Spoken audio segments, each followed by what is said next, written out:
Hello friends, many of us have not got the chance to see the rainbow. So today we will see two ways to create indoor rainbow. In the first way, we need a glass full of water and flashlight.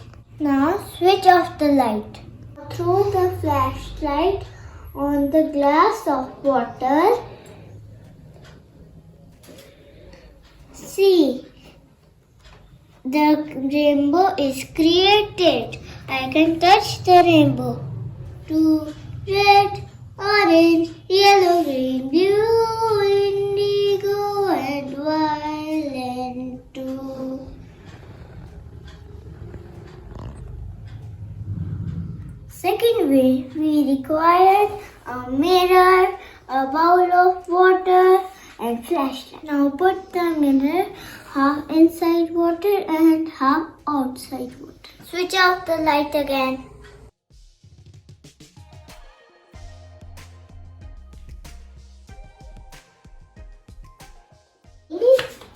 Now you can see a full and clear rainbow on the wall. Thanks for watching. Do try at home. Like, share, subscribe.